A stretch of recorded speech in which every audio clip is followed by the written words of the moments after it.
It's obviously stereotypical for people to want a cup of tea in the morning and to feel that the world is ending if they are unable to have any.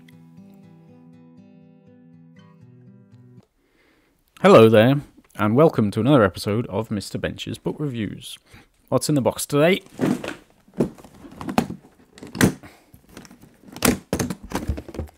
It is called Fortunately the Milk. Fortunately, the Milk. It's a ridiculous riot of a book, according to the Scotsman. And it's by Neil Gaiman.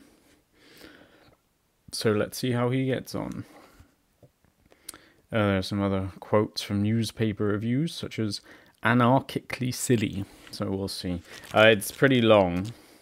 Well, I mean, it's not long, but I don't expect I'll get through the whole thing in today's review.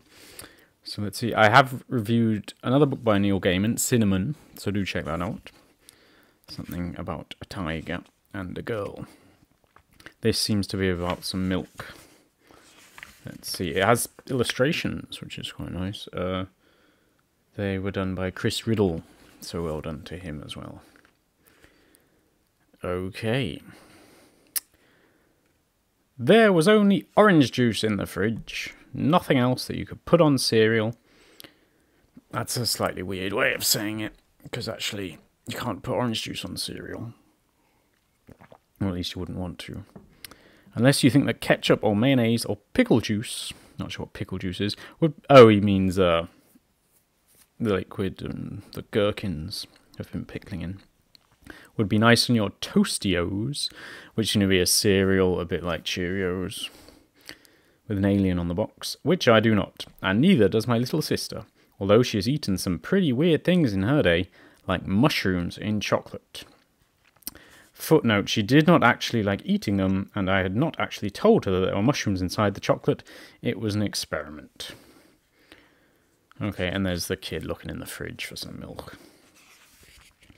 No milk? Oh, it's about milk, fortunately, the milk. Okay, what's... No milk, said my sister. Nope, I said, looking behind the jam in the fridge, just in case. None at all. Our mum had gone off to a conference. She was presenting a paper on lizards. Before she went, she reminded us of the important things that had to happen while she was away. And there were these nice pencil drawings of the different characters. So we've been introduced to the boy... the girl, the sister, I guess. She's combing the hair on a My Little Pony or something. And the mum, who's dressed in a nice suit, because she's off to a conference.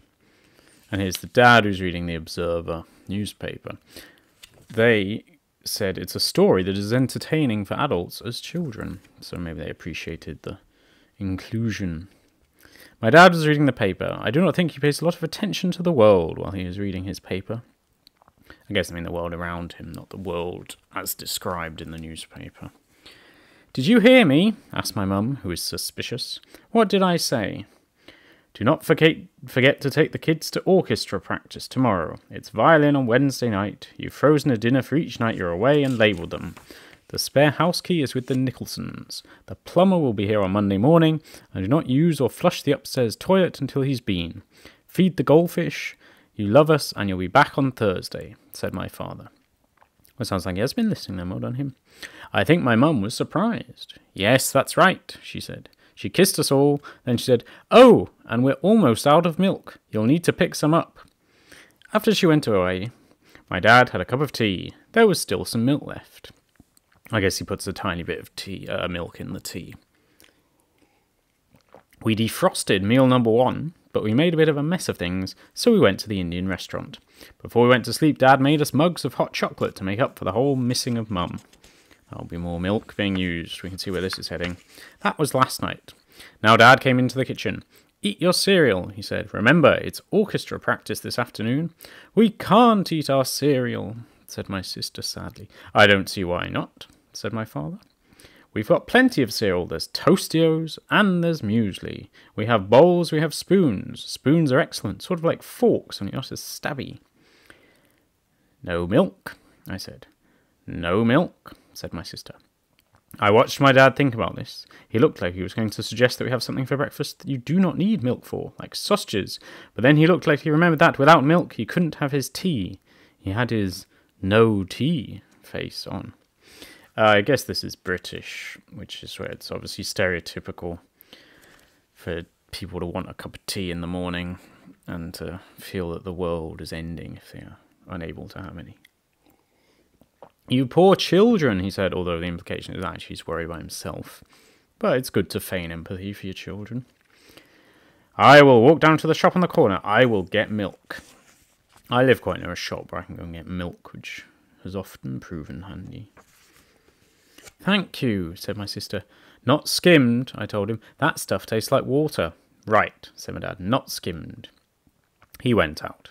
I poured some Tostios into a bowl. I stared at them. I waited.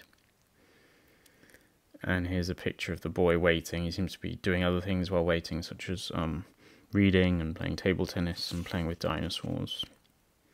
It's like a montage. You could imagine him being in a film. Lots of quick cuts. How long has he been? Asked my sister. She's pulling a funny face while she waits. That's nice. This is a very large font. I guess it's aimed at quite a young audience. But it's quite easy to read. They don't always say what the target age is for books. I mean, this suggests that it's as entertaining for adults as children. I don't know, I'm being moderately entertained, I suppose. I'm not laughing my head off yet. Ages, I said. I thought so, said my little sister. We drank orange juice. My sister practiced her violin. I suggested that she stop playing her violin, and she did. That's kind of funny, you know. Like that, because the boy's point of view. So, like with the thing with his mushrooms, where he's played a trick on her, or here he's like probably yelled at her saying, "Stop playing your terrible violin," is what you can imagine. He's probably said to her, but here he's just saying it in a very normal way. I suggested that she stop playing. My sister made faces at me. How long has it been now? She asked. Ages and ages, I told her. That's twice as long as earlier, when it had just been ages. What happens if he never comes back? She asked. I mean, the boy doesn't look that young. He looks like the sort of guy who could be left on his own while his dad goes to the shop. I suppose we eat the pickles, I said. You can't eat pickles for breakfast, said my sister, and I don't like pickles at any time. What if something awful has happened to him? Mum would blame us. Would she? I expect he just ran into one of his friends at the corner shop, I said, and they got talking and he lost track of time. I ate a dry Toastio as an experiment. He likes experimenting with food. He experimented with his chocolate mushrooms. It was sort of okay, but not as good as in milk. There was a thump and a bang at the front door, and my father came in. Where have you been all this time? Asked my sister. Ah, said my father. Yes. Well, funny you should ask me that. You ran into someone you knew, I said, and you lost track of time. I bought the milk, said my father, and I did indeed say a brief hello to Mr. Ronson from over the road, who was buying a paper. I walked out of the corner shop and heard something odd that seemed to be coming from above me. It was a noise like this. Thum, thum. I looked up and saw a huge silver disc hovering in the air above Marshall Road. And the something looks a bit like a flying saucer, with lots of tubes and pipes and things. So that's an unexpected thing to happen when you start buying the milk. He's made it home, though. Hello, I said to myself. That's not something you see every day. Nicely, the Toastios had an alien on them.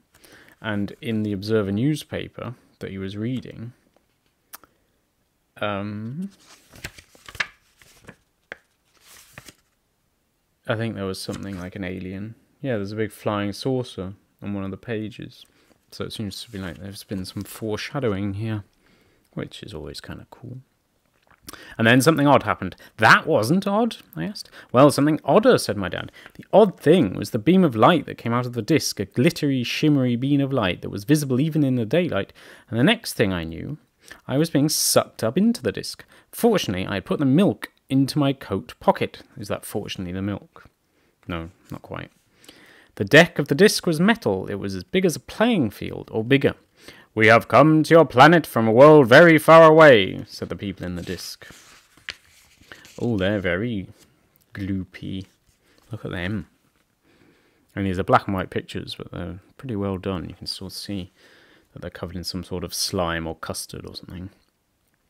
I call them people, but they were a bit green and rather globby, and they looked very grumpy indeed. Well, that's 3 words that start with G. You see, you could kind of tell they were green, even though it's a black and white picture. That's very well done from Chris Riddel. Big thumbs up to him. Now, as a representative of your species, we demand that you give us ownership of the whole planet. We're going to remodel it. I jolly well won't, I said. Then, one of them said, we will bring all your enemies here and get them to make you miserable until you agree to sign the planet over to us. I was going to point out to them that I didn't have any enemies when I noticed a large metal door with emergency exit, do not open for any reason, this means you, on it. I opened the door. Don't do that, said a green globby person. You'll let the space-time continuum in. But it was too late. I'd already pushed open the door. I jumped. I was falling, and they've written falling with the letters falling down the page here. Isn't that exciting? That is quite fun. Fortunately, there's again, fortunately, the milk. I guess whenever they bring in the word fortunately, yeah, it's going to be a reference to the milk, so it's kind of like a trigger word, which is quite well done. Fortunately, I had kept tight hold of the milk, so when I splashed into the sea, I didn't lose it. I don't know which sea he's visited there. What was that? Said a woman's voice. A big fish? A mermaid? Or was it a spy? I wanted to say that I wasn't any of those things, but my mouth was full of seawater. I felt myself being hauled up onto the deck of a little ship. There were a number of men and a woman on the deck, and they all looked very cross. She looks like a pirate. Some sort of pirate captain. And there's someone with a hook, like good old Captain Hook from Peter Pan. Someone with an eye patch. Yeah, this is very much a company of pirates. Although one of them has a shepherd's crook, so that could be a shepherd. But more likely to be a pirate. I'm just going to have a little skim forward. It just seems to be all in one story, this. So I'm gonna abort fairly soon. Should we see if he says fortunately once more, and then round it off there. Who be ye, landlubber? That's pirate speak. Asked the woman, who had a big hat on her head and a parrot on her shoulder, and that is confirmed by her illustration. He's a spy, a walrus in a coat, a new kind of mermaid with legs, said the men. It's funny, mermaids are just people without legs. So a new kind of mermaid with legs is just a bloke. Or a maid. What are you doing here? Asked the woman. Well, I said, I'd just been to the corner shop for some milk for my children's breakfast and for my tea, and the next thing I knew, he's lying, your majesty. Oh, so she's a queen pirate. Or princess. She pulled out her cutlass. You dare lie to the queen of the pirates? There you go. I didn't know they had royalty amongst pirates. Or it was more captains. You know, like it was more military ranks rather than queens and kings. Fortunately, here we go. I'd kept tight hold of the milk, and now I pointed to it. If I did not go to the corner shop to fetch the milk, I asked them, then where did this milk come from? This, the pirates were completely speechless. Well, was pretty good. I mean, as I say, you could probably read through that quite quickly. I was up to about page 25. And it only has like 140. So about an hour or two if you're taking it easy. Yeah, I did quite enjoy that, I guess. I mean, it's not like rammed full of jokes, I don't think. But it's just fairly entertaining. I think because it's a fairly swift-moving story. The illustrations are very nice. You've got some nice characters. And there are little jokes. It's more like when the boy is saying he's suggested to his sister that she stop practicing the violin. If you use your imagination a bit, then you can understand that that could be quite humorous. I mean, obviously the dad being a bit dense. Fairly typical. And it's more like the overall situation is funny because he's just getting some milk and then he's been abducted by aliens and met a load of pirates. I guess he's going to end up in all kinds of funny places. Like he might end up in the Wild West. He might end up underwater. He might be adopted by a family of bears. Who knows? I should also point out that he was well, I did point out already that there was this little spaceship in the newspaper he was reading, or flying saucer type thing. And also on the fridge here, there are more clues. This is the very first page. There's an invitation to a pirate party here. There's a picture of a hot air balloon on the calendar, so he's probably going to end up in a hot air balloon at some point. Also, this clue on the front here. Seems to be some sort of balloon. And there's something that looks a bit like a volcano. So maybe he's going to end up on some Polynesian island full of volcanoes. And possibly even these unicorns and dinosaurs. Maybe they're going to show up. There's someone... It's a book or a magazine called Moonlight, with two people having a romantic dance in the moonlight. So I wouldn't be surprised if all of those are clues as to who's going to appear in the latter half of the book. Well, or in the book, generally. So that's quite fun. Oh, there's a vampire on the back or something. Looks a bit like one. Wonder where he shows up. So anyway, Neil Gaiman, very different to Neil Gaiman's other work. I must say, Cinnamon was a completely different book. So do check that out on this channel if you would like to. And you can see that Neil Gaiman is a man of enormous range. So well done to him. And do join me again next time for another of Mr. Bench's book reviews. Bye.